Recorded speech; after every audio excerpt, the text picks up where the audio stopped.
Part 1. You will hear a man talking to a woman about hiring a car.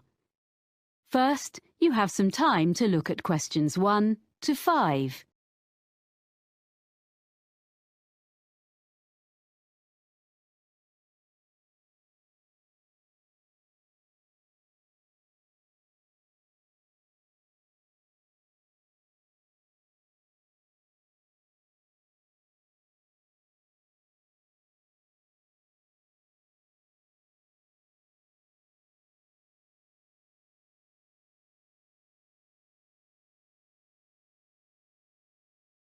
Hello, how can I help you? Hi, I'm Carlton Mackay, and you booked me some flights recently to Australia and some internal ones? Oh, yes, Mr. Mackay. I remember you now, of course. Well, I find I'm going to need car hire while I'm in Sydney after all. I think you said you could recommend a good value company? Yes, that's right. Costwise cars. They're very good and don't charge lots of extras. They have 3 offices in the Sydney area, including one office right at the airport. So I'll just book it online? Yes, you can book online, but you should have their phone number too, just in case. Of course. That's 1800 705 639. It's on the website, and you can get a discount if you quote your booking reference from us. Oh, what's that? I mean the one you got from me when we booked your flights. I have it here. 743002. Oh, thanks. I guess I've got it at home, but I'll write it down again in case. A discount is good. So, where exactly is the office? I'll be coming to the domestic terminal from Melbourne. It's immediately outside the international terminal. OK. And another thing I want to check is, will they be open when I arrive, or is it just office hours? Well, they open at 7:15 and close at 6:15 in the evening. So let's see. You're due to land at 6:10. By the time you've collected your bags and so on, which will take a little while, they won't be open. But if you arrange it in advance, they can wait for you. You do have to pay an extra $30 for that, though. OK. Well, I'm staying near the airport the first night, so I could go back in the morning and save a day's hire? Yes, that'd be better. That'd save you about $50. Do you know what kind of cars they have? Quite a variety, I think. The best value should be under $60 a day, with luck. That would be the Echo, I guess. Sorry? ECHO. Like when your voice bounces back? Before you hear the rest of the conversation, you have some time to look at questions 6 to 10.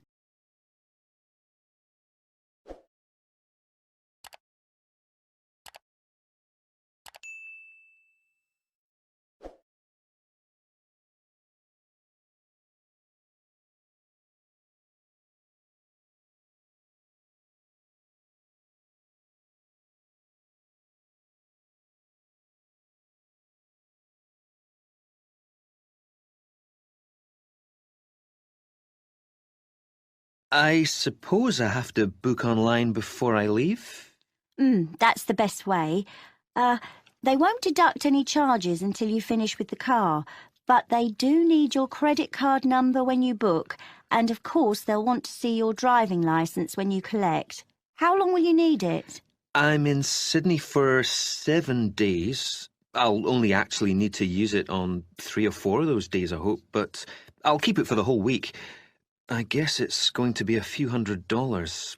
Can you suggest anything I can do to keep the cost down? Oh, you get quite a big discount if you do less than 1,000 kilometres in the week. Oh, that's good. I don't suppose I will be driving that far, actually. But, oh yes, the other thing I should mention is the insurance. It's included in the price. Oh, that is good value then. Yes, But what you must remember is that it doesn't cover anything except the car, so you must be careful not to leave anything at all in it when you park, because your luggage isn't insured, even if it's out of sight, locked in the boot. Yeah, well, I think my travel policy will cover that, actually. Good. OK, and can I return the car outside office hours? My flight home is very early in the morning. Can I put the keys through the door or something? There's a secure box just outside the office on the pavement. You just drop the keys in there. Oh, good. And one other thing, you should remember to buy petrol before you leave it. If you don't drop the car back with a full tank, you get charged to fill it. I recommend you go to a supermarket before you go out to the airport. Thanks for the tip. Not at all. Do call in again if there's anything else I can help with. I will. Many thanks. That is the end of part 1. You now have half a minute to check your answers.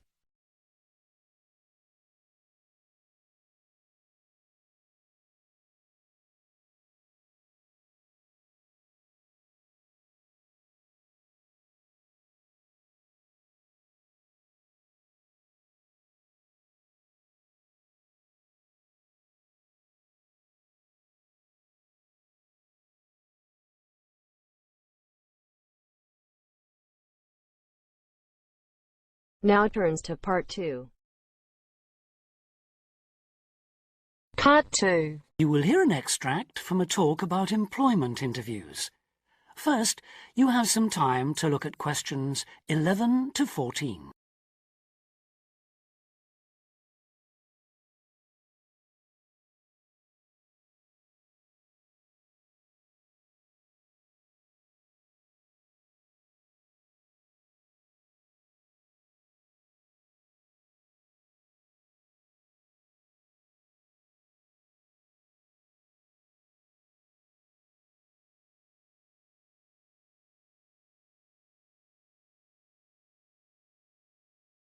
Today I have with me Sandy Richardson of the local Workforce Center, and she'll be talking about that critical step towards the goal of employment, the interview. Sandy, what is an interview for, and what's the best way to approach it? A job interview is simply a meeting between you and a potential employer to discuss your qualifications and see if there is a fit. The employer wants to verify what they know about you and talk about your qualifications. If you have been called for an interview, you can assume that the employer is interested in you. The employer has a need that you may be able to meet, so it's your goal to identify that need and convince the employer that you're the one for the job. As everyone knows, interviews can be stressful, but when you're well prepared, there's no reason to panic. Preparation is the key to success in a job search, and you can begin by collecting together all the documents you may need for the interview, such as extra copies of your resume, lists of references, and letters of recommendation. You could also take some work samples, selecting from what you have designed, drawn, or written, for instance. And make sure you have a pen and pad of paper for taking notes.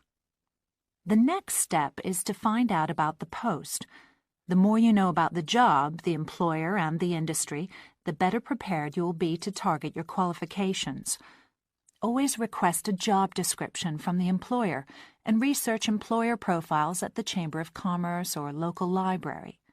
You could also try to network with people who work for the company or with employees of companies associated with it. The next step is to match your qualifications to the requirements of the job. A good approach is to write out your qualifications along with the job requirements. Think about some standard interview questions and how you might respond.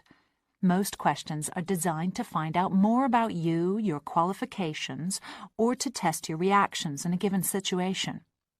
If you don't have any experience or skills in a required area, think about how you might compensate for those deficiencies. Before you hear the rest of the talk, you have some time to look at questions 15 to 20.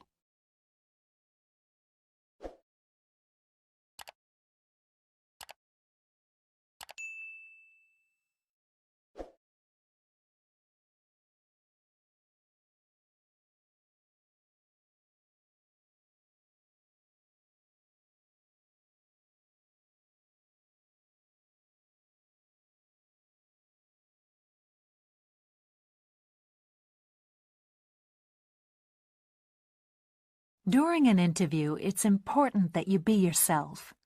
Get a good night's sleep and plan your travel to be there in plenty of time so that you're not arriving out of breath with 30 seconds to spare. Don't, though, present yourself for the interview too early, 10 minutes at most. In the interview, listen carefully to each question asked. Take your time in responding and make sure your answers are positive.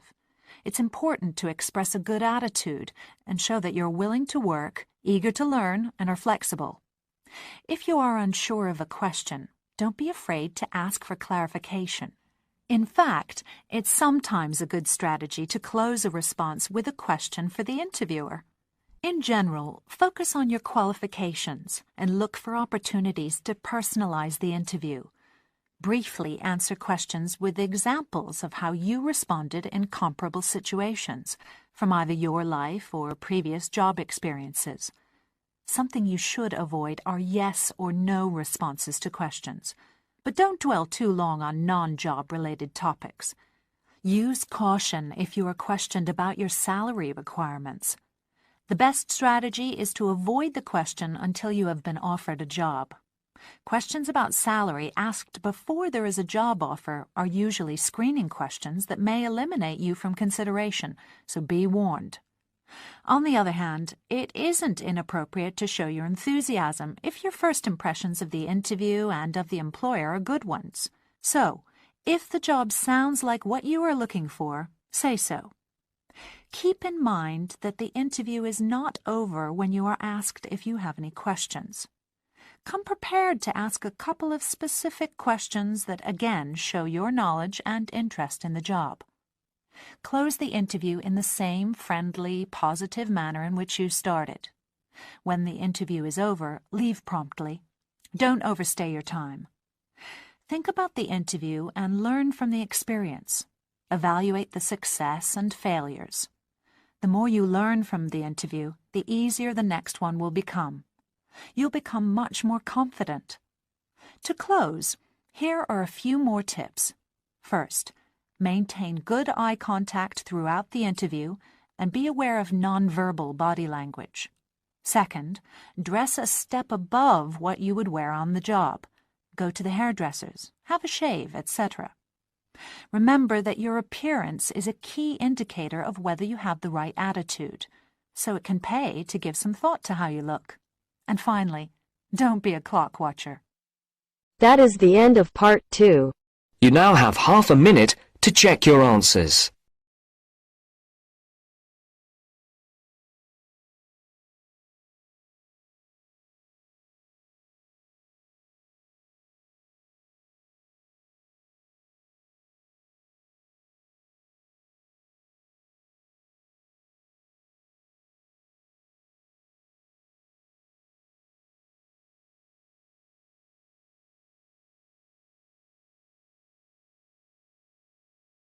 Now turns to part 3.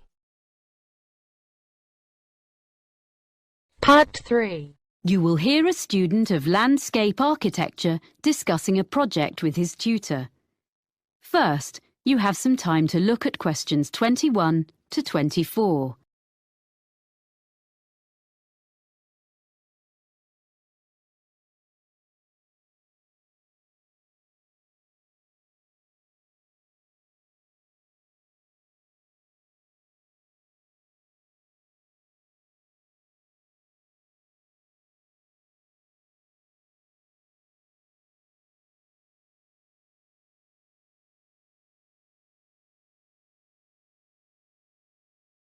So, let's hear what you're doing for your next project.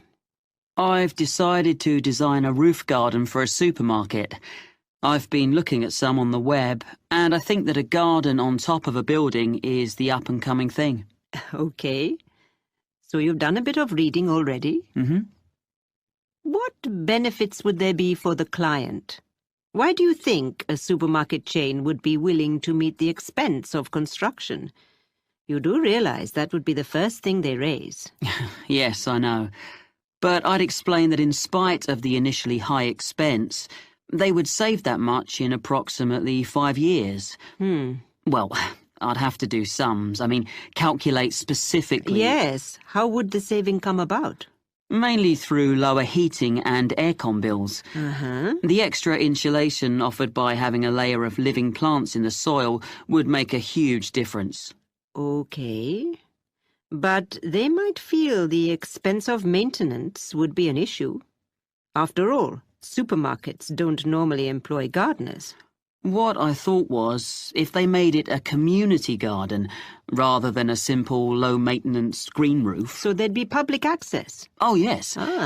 Then there'd be a sense of ownership in the local community, and people could take responsibility for it, instead of the supermarket paying a commercial company, and it'll really boost their public relations. That's a good point. And have you been looking into how roof gardens are built nowadays? I'm still exploring that. But if I take advantage of the latest technologies for roof gardens, it shouldn't be too difficult. But in any case, you have to use lightweight materials. But that's a matter of making the right choices. You can even use quite traditional ones, such as wood, for the planting areas. Yes, that's what I thought. It'll look good, and it isn't too heavy. But for the basic construction, the issue you have to address first is the material used between the building and the garden. You mean the barrier fabric, which ensures there's no chance of rainwater leaking down into the building? Yes. Nowadays that is very good and quite easily sourced. Then, on the other hand, there's the business of water within the roof garden itself. You mean drainage? That's an important feature of the construction in any roof design. Yes, but I think most drainage issues have been well understood for quite a long time. Okay. But another thing is with plants in an exposed situation, you usually need to find ways to optimize rainfall. Yes, because rainwater is best for the garden, if you can store it for when it's needed. What I've been looking at are some buildings which use fairly conventional storage tanks, the kind that have been in use for decades, but have them linked to modern automatic watering systems. Sounds complicated. It's less so in practice than it sounds, I think. I've been researching them, and actually the latest ones definitely work very well, and they can be electronically regulated to suit the local microclimate. That sounds interesting. You seem to have been doing some thorough research. Make sure you reference all your sources when you write it up. Yes, sure. There's one more aspect I'd just like to run past you if there's time. I want to include a light feature in the design. Of course. I've got a sketch here. Let's have a look then. Before you hear the rest of the conversation, you have some time to look at questions 25 to 30.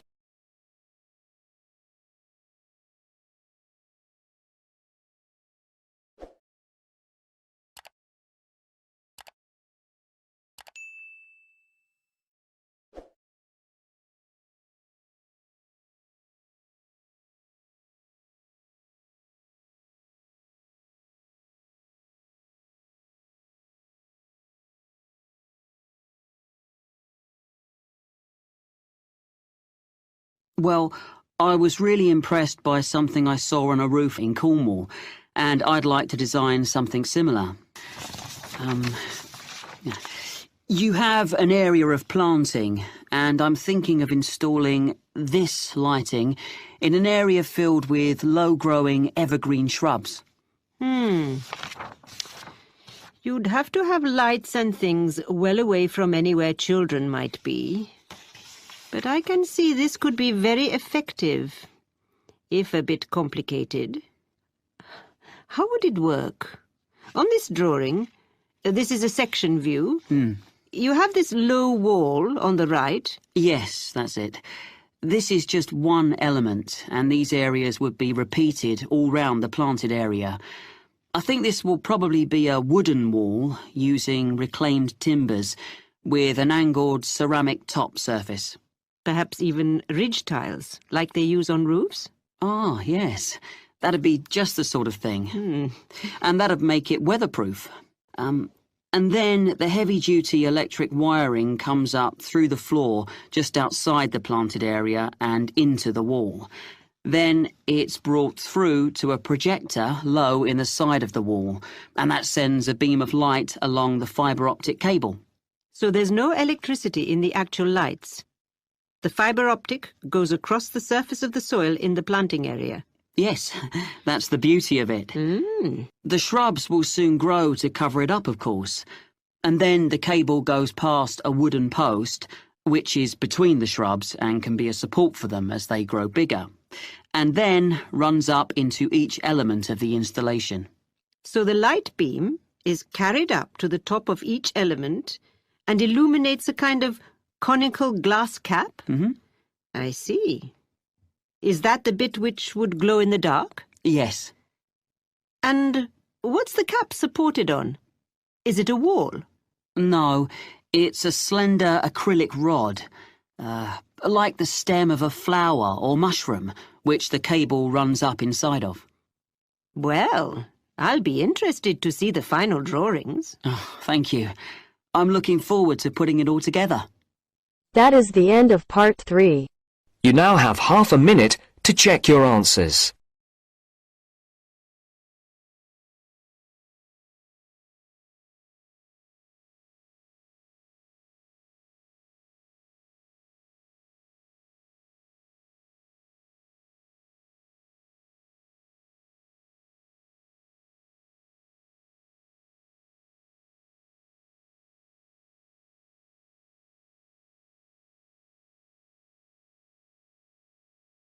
Now turns to part 4.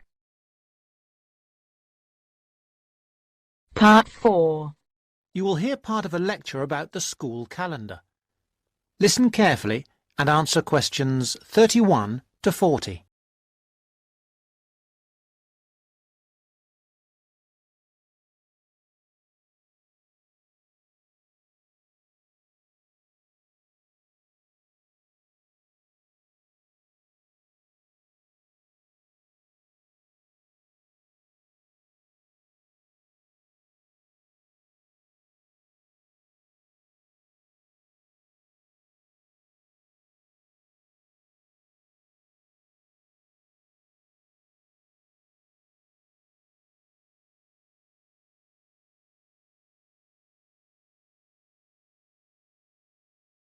So, having seen that the six-term system has passed the test of cost-effectiveness, we can move on to the educational aspects of this arrangement. Firstly, all the terms would be approximately the same length. Instead of terms up to 13 weeks, which we have now, there could be a repeating pattern of 7 weeks of term time plus 2 weeks of vacation. This would be repeated 6 times per year. How does this affect the effectiveness of the educational provision? The most noticeable result would be that the very long summer holiday would be reduced in length. This byproduct of the six-term system could be beneficial. There's plenty of evidence of huge learning loss by pupils during the summer holidays.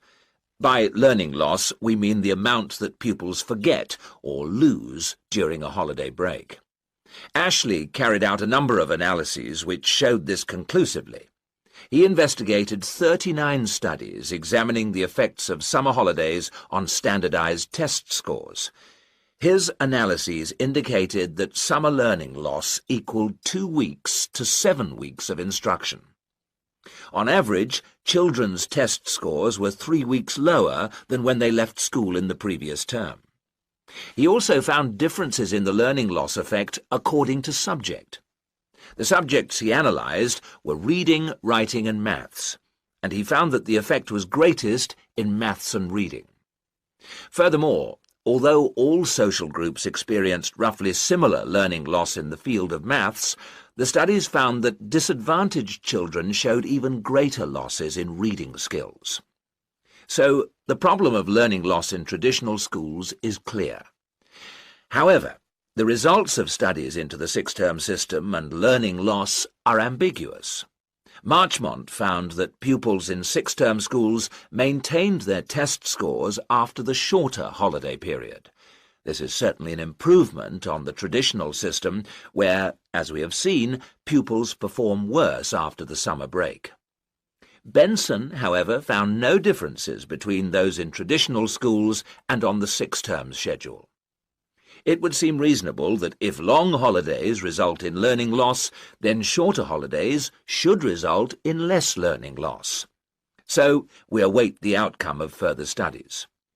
Historically, of course, everyone knows the reason for our system of 3 terms per year. In days when agriculture was of much greater importance in our working lives, it was essential that the children helped with the harvest. Later on, this changed, and more people moved into the towns. But then there was a new problem. Before air conditioning, it was very impractical to try to teach children in the summer months. Nowadays, that's no longer a barrier. One way of providing something different is the summer school. Here, there is a completely different kind of educational provision. Cooper and others investigated 93 summer schools and the results they achieved. They all had a positive effect on learning. Most summer schools, of course, have small classes, and class size was shown to have a positive effect. Additionally, summer school children usually benefit from a great deal of parental support, not least because payment of fees is involved, and this, as so often, was shown to produce very good outcomes. Results were most impressive, in maths in general. That is the end of part 4. You now have half a minute to check your answers.